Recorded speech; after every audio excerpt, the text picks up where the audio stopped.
Il y a un moment qui arrive pour nous tous.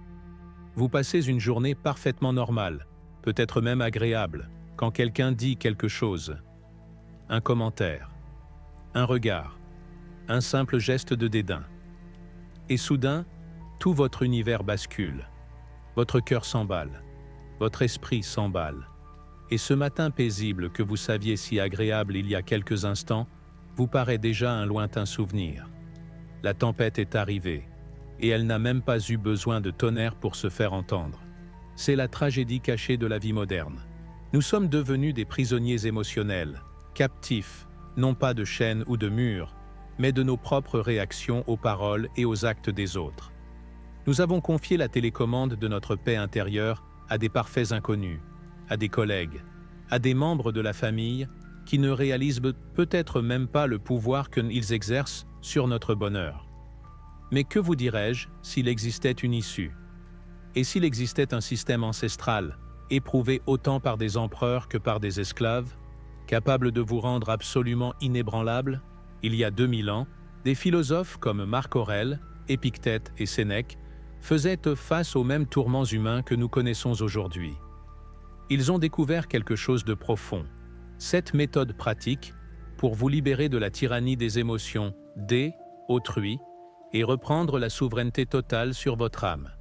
Ce ne sont pas des platitudes réconfortantes, ni des astuces de développement personnel à la mode. Ce sont des principes éprouvés sur le champ de bataille qui ont guidé des empereurs romains à travers des guerres, aidé des esclaves à supporter des épreuves inimaginables et transformé des gens ordinaires en piliers une force inébranlable. Aujourd'hui, vous allez apprendre exactement comment les appliquer dans votre propre vie.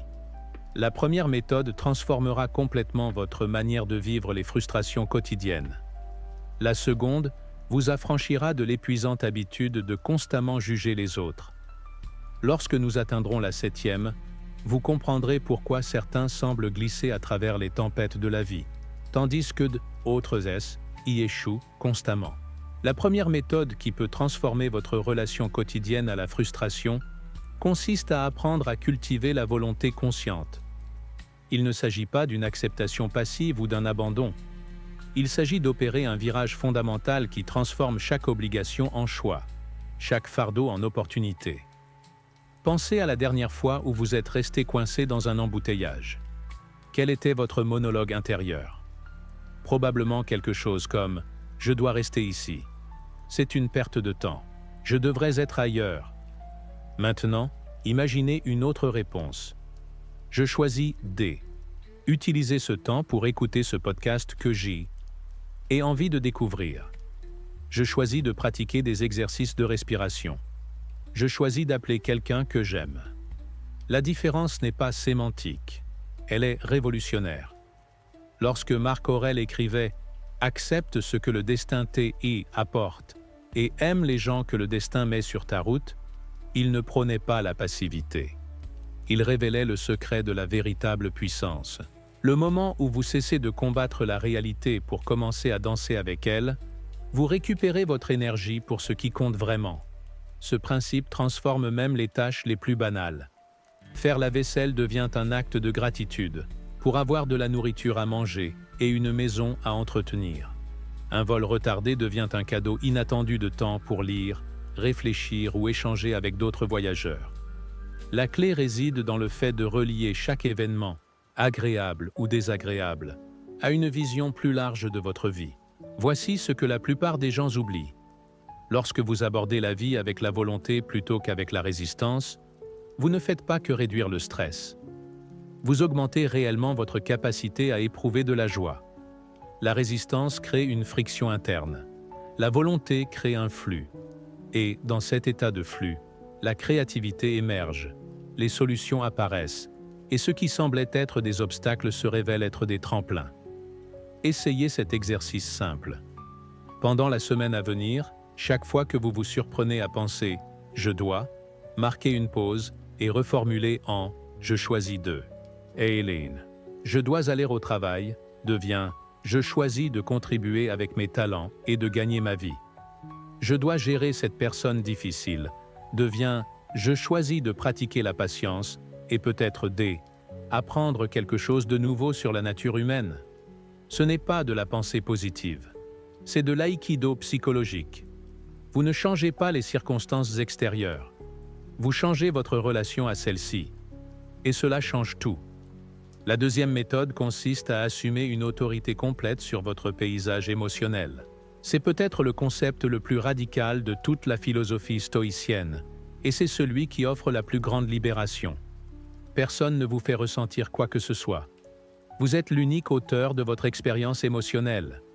Je sais que cela semble impossible lorsque vous êtes en pleine colère, parce que quelqu'un vient de vous couper la route, ou parce que un collègue a pris le crédit pour votre travail. Mais voici ce que les stoïciens comprenaient, et que la psychologie moderne commence à peine à saisir. Entre le stimulus et la réponse, il y a un espace, et dans cet espace réside votre liberté. Considérez vos émotions comme une chaîne stéréo. En ce moment, vous remettez probablement le contrôle du volume à tous ceux qui vous entourent. Le ton de voix de votre patron détermine votre niveau de stress. L'humeur de votre partenaire détermine votre bonheur. Votre fil d'actualité sur les réseaux sociaux détermine votre sentiment de valeur personnelle. Vous avez essentiellement donné à chaque personne que vous rencontrez le pouvoir de DJ, votre expérience intérieure. Mais si vous repreniez ce contrôle, et si vous deveniez le maître de votre propre maison émotionnelle, voici une technique pratique qui peut révolutionner votre expérience quotidienne. Lorsqu'une parole ou un acte survient et vous déclenche habituellement une réaction, prenez ce que j'appelle la pause de souveraineté. Avant de réagir, avant même d'interpréter ce qui vient de se passer, prenez 2 respirations conscientes et demandez-vous: quelle histoire est-ce que je me raconte à propos de cette situation? Est-ce que cette histoire me sert vraiment? Une grande partie de notre souffrance émotionnelle ne vient pas de ce qui nous arrive, mais de la signification que nous attribuons à ce qui nous arrive. Votre collègue ne vous a pas mis en colère en arrivant en retard à la réunion. Vous avez choisi la colère comme réponse à son retard. Et si vous pouvez choisir la colère, vous pouvez choisir autre chose. Commencez à tenir ce que les stoïciens appelaient un journal de réflexion du soir. Chaque nuit, notez les moments où vous vous êtes senti émotionnellement pris en otage au cours de la journée. Ne vous jugez pas. Observez simplement. À 10 heures, je me suis senti frustré quand John m'a interrompu en réunion. À 14 heures, j'ai ressenti de l'anxiété quand mon patron m'a demandé de le rencontrer. Avec le temps, vous commencerez à repérer des schémas. Vous reconnaîtrez vos déclencheurs émotionnels avant qu'ils ne se manifestent pleinement. Cette conscience est le début de la liberté. Une fois que vous voyez que vous êtes celui qui attribue du sens aux événements, vous réalisez que vous pouvez attribuer un sens différent. La personne qui vous a coupé la route à l'épicerie ne vous manque pas de respect personnellement. Elle traverse peut-être la pire journée de sa vie. Le collègue qui semble désinvolte pourrait être en train de gérer des difficultés dont vous ne savez rien. Cela ne signifie pas devenir insensible ou faire semblant que les problèmes n'existent pas. Cela signifie devenir l'auteur conscient de vos réponses, plutôt que la victime inconsciente de vos réactions. La troisième méthode consiste à apprendre à suspendre vos jugements à l'égard des autres. Cette simple pratique peut éliminer 90% de vos irritations quotidiennes. Nous vivons dans un état constant d'évaluation, catégorisant chacun que nous rencontrons comme lent, incompétent, impoli ou inconsidéré. Mais chaque jugement est un petit acte de violence contre votre propre paix. Repensez à la dernière fois où vous étiez frustré par quelqu'un. Peut-être s'agissait-il d'un caissier qui prenait trop de temps, d'un conducteur qui roulait à la vitesse autorisée alors que vous étiez pressé, ou d'un collègue qui posait trop de questions en réunion. Dans chaque cas, vous avez fabriqué une histoire sur le caractère de cette personne à partir un fragment infime de son comportement. Mais voici ce que vous n'avez pas vu. Le caissier lent pourrait être nouveau et terrifié à elle. Idée de faire une erreur qui pourrait lui coûter son emploi. Le conducteur prudent pourrait être en train de transporter un enfant malade ou rentrer d'un enterrement. Le collègue qui pose des questions pourrait être le seul à avoir le courage de formuler la confusion que tout le monde ressent en silence. Les stoïciens pratiquaient ce qu'ils appelaient La discipline du désir. Au lieu de vouloir immédiatement que les gens soient différents de ce qu'ils sont, ils apprenaient à travailler avec la réalité telle qu'elle se présente.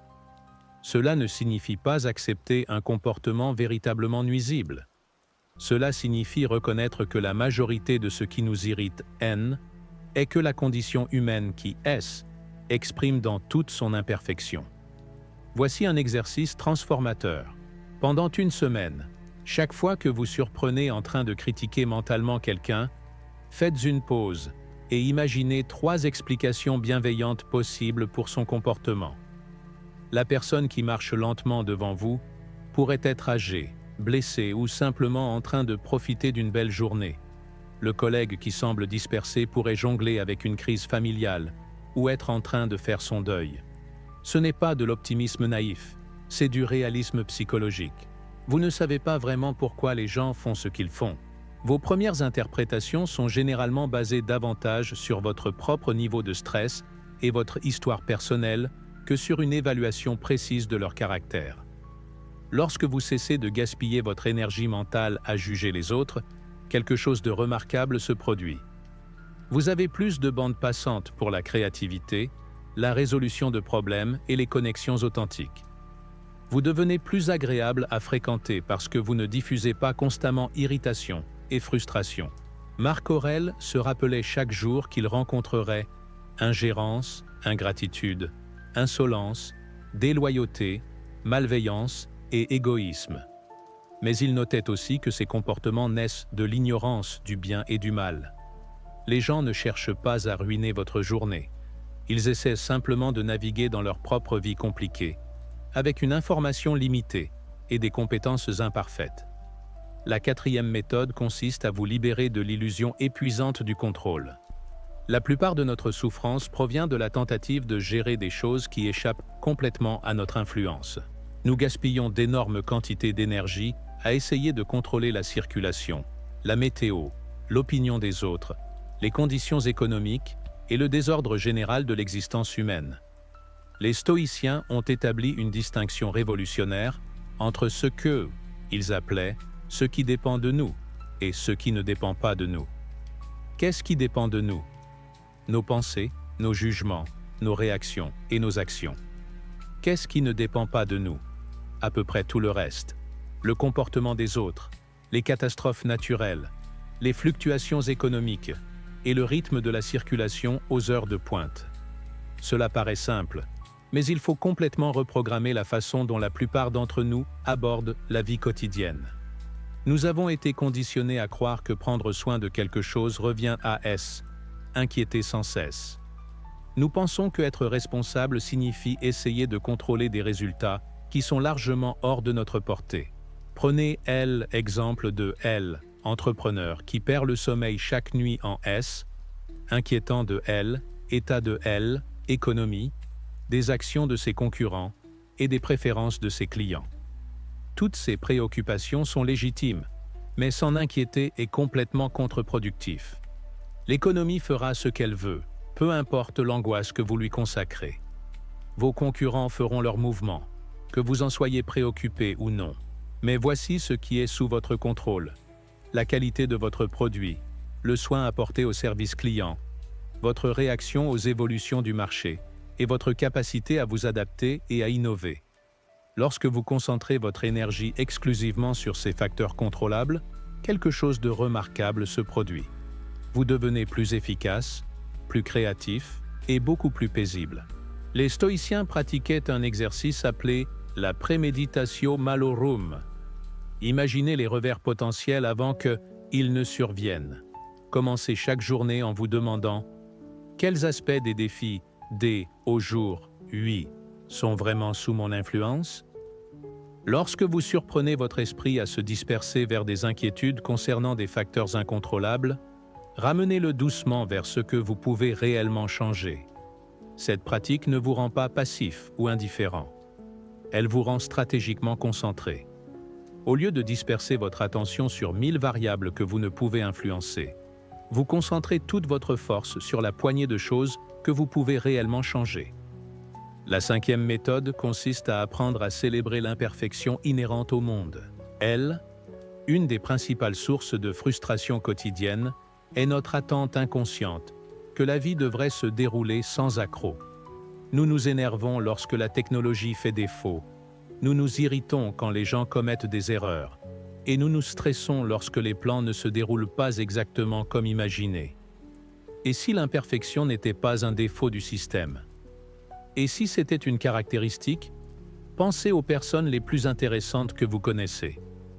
Ce ne sont pas celles qui ont eu une vie parfaite. Ce sont celles qui ont appris à danser avec l'incertitude, qui ont développé leur résilience en affrontant des défis, qui ont découvert des forces insoupçonnées parce que les circonstances difficiles l'exigeaient. Marc Aurèle commençait chaque journée en se rappelant qu'il rencontrerait des personnes, tractation, ingratitude, insolence, déloyauté, malveillance et égoïsme. Mais au lieu d'être découragé par cette perspective, il se préparait à réagir avec patience et compréhension. Il savait que attendre la perfection un monde imparfait était une recette pour une déception constante. Voici un exercice pratique qui peut transformer votre expérience quotidienne. Commencez chaque matin en vous préparant mentalement à 3 petits incidents qui vont mal tourner. Votre café pourrait être froid. La circulation pourrait être plus dense que prévu. Un collègue pourrait être de mauvaise humeur. Lorsque vous attendez ces petites perturbations, elles perdent leur pouvoir de dérober votre paix. Ce n'est pas du pessimisme, c'est du réalisme. L'imperfection est l'état naturel de tous les systèmes humains. La technologie tombe en panne. Les gens font des erreurs. La météo ne collabore pas toujours avec nos projets. Lorsque vous n'êtes plus surpris par ces occurrences normales, vous cessez de gaspiller de l'énergie émotionnelle à leur sujet. Mais il y a quelque chose d'encore plus profond ici. L'imperfection est souvent le lieu où la croissance se produit. La présentation sabotée par des problèmes techniques vous oblige à développer de meilleures compétences d'improvisation. Le collègue qui remet en question vos idées vous aide à affiner votre réflexion. Le retard inattendu qui semble ruiner votre emploi du temps pourrait vous éviter une erreur coûteuse. Dans la philosophie japonaise, il existe un concept appelé wabi-sabi. Trouvez la beauté dans L, imperfection, et L, impermanence. La fissure dans le bol en céramique ne le gâche pas. Elle crée un motif unique qui raconte une histoire. Votre vie imparfaite, avec tous ses ratés et ses irrégularités, N, n'est pas une version défectueuse de L, existence parfaite de quelqu'un des autres. C'est votre chef-d'œuvre unique en cours de réalisation. La 6e méthode consiste à maîtriser l'art de la non-réaction. C est peut-être la compétence la plus utile que vous puissiez développer dans notre monde hyperconnecté et instantanément réactif. Chaque jour, vous êtes confronté à des dizaines d'occasions de vous sentir offensé, d'escalader des conflits ou de vous engager dans des drames inutiles. Chaque fois que vous choisissez de ne pas réagir, vous économisez une précieuse énergie mentale pour ce qui compte vraiment. Sénèque observait que le meilleur remède contre la colère est le retard. À l'ère de la communication instantanée, cette sagesse est plus pertinente que jamais. Combien de relations ont été endommagées par des emails envoyés sous le coup de la colère? Combien d'opportunités ont été perdues parce que quelqu'un N n'a pas pu résister à L envidé, avoir le dernier mot dans une dispute? La non-réaction ne signifie pas devenir un paillasson ou éviter d'aborder des problèmes légitimes. Cela signifie créer de LA espace entre la provocation et la réponse, afin de pouvoir choisir vos actions consciemment, plutôt que de réagir impulsivement. Voici une histoire qui illustre ce principe. Un cadre supérieur connu pour son calme en toutes circonstances, même lors des réunions les plus tendues, expliquait son secret. Il avait une règle simple: ne jamais répondre immédiatement aux critiques ou aux provocations. Il se contentait de dire « Merci pour votre retour. Laissez-moi y réfléchir et je reviendrai vers vous. » Cette simple phrase accomplissait plusieurs choses. Elle reconnaissait l'autre personne sans être d'accord ni en désaccord. Elle l'empêchait de dire quelque chose qu'il pourrait regretter. Et elle lui donnait le temps de formuler une réponse réfléchie, plutôt qu'une réaction émotive. La plupart des gens qui cherchent à vous provoquer veulent une réaction. Ils veulent vous voir perdre votre sang-froid, parce que cela leur donne, l'impression d'avoir du pouvoir.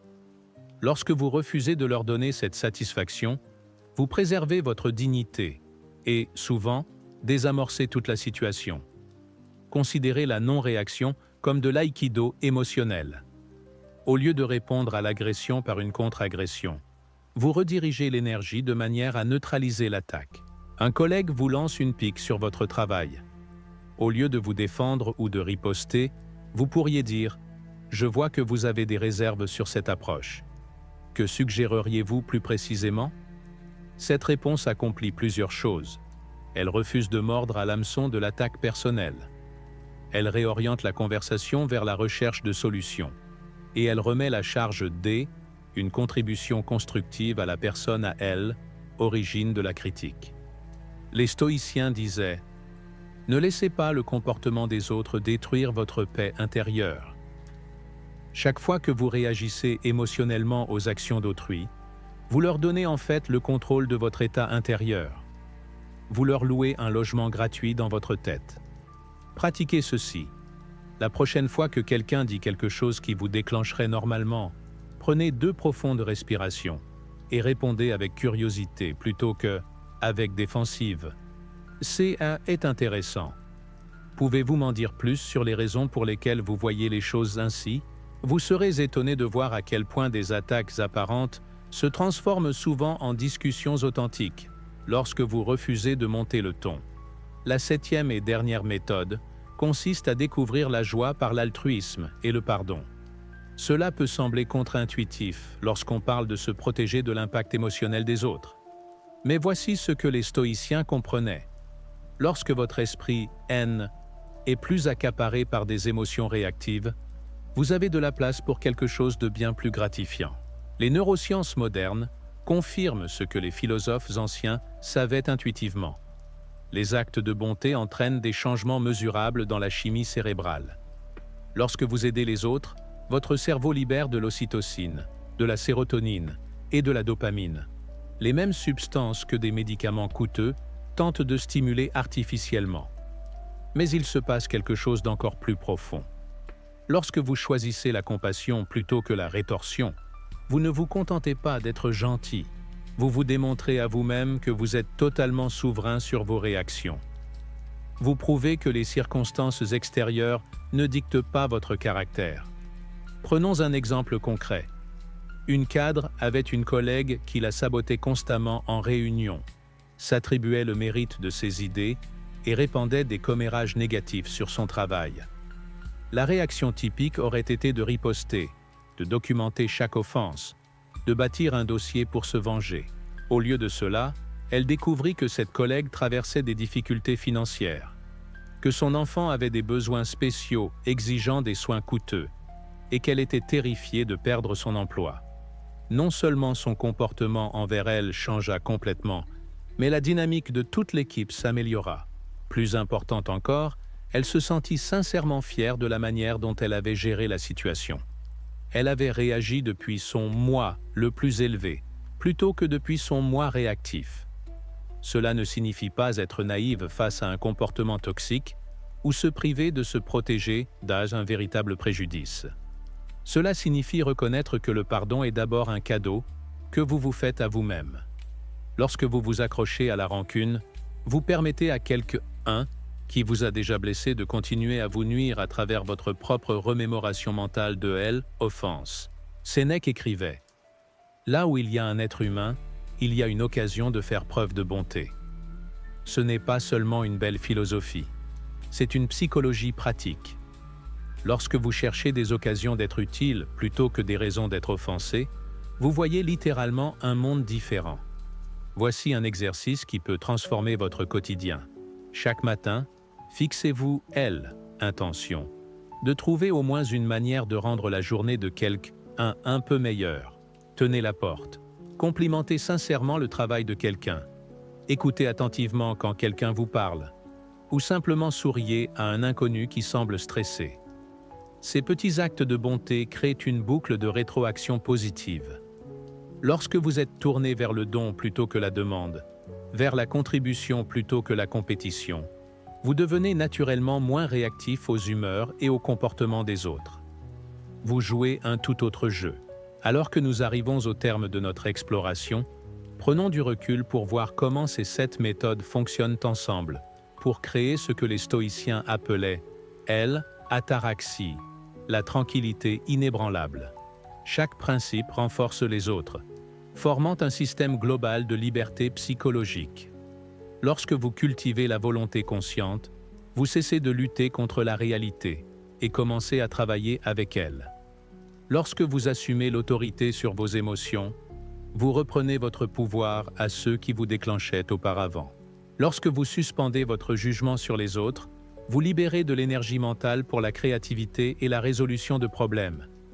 Lorsque vous vous libérez de l'illusion du contrôle, vous concentrez vos efforts là où ils peuvent réellement faire la différence.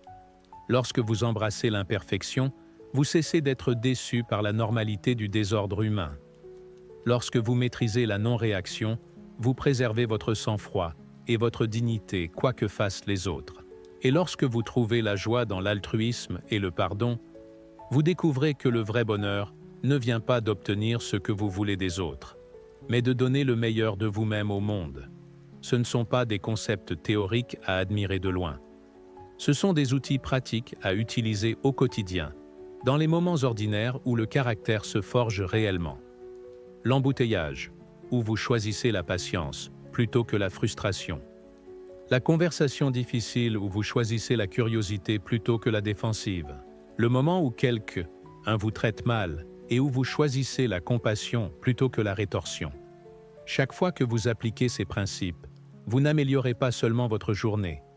Vous reconfigurez littéralement votre cerveau, créant de nouvelles voies neuronales qui font de la sagesse et de la tranquillité vos réponses par défaut, plutôt que des exceptions rares. Les anciens stoïciens croyaient que la philosophie n'était pas faite pour être étudiée en vase clos, mais pour être pratiquée dans l'arène de la vie quotidienne. Ils comprenaient que la véritable sagesse ne se mesure pas à ce que vous savez, mais à la façon dont vous réagissez lorsque la vie vous met à l'épreuve. Aujourd'hui, vous avez un choix. Vous pouvez continuer à laisser l'humeur, les opinions et les comportements des autres dicter votre expérience intérieure. Ou vous pouvez commencer la pratique qui vous rendra réellement inébranlable. Non pas parce que vous êtes indifférent au monde qui vous entoure, mais parce que vous aurez appris à répondre à ce monde depuis un lieu de force, de sagesse et de choix conscient. Le chemin commence par un seul pas. Choisissez l'une de ces 7 méthodes et engagez-vous à la pratiquer pendant la semaine à venir. Observez ce qui change. Faites attention à la sensation différente que vous éprouvez lorsque vous répondez depuis la sagesse, plutôt que de réagir depuis l'émotion. Votre futur moi, celui qui n'est plus perturbé par chaque commentaire critique, chaque retard, chaque défi inattendu, vous attend pour commencer cette pratique. Les outils sont entre vos mains. La seule question est de savoir si vous allez les utiliser.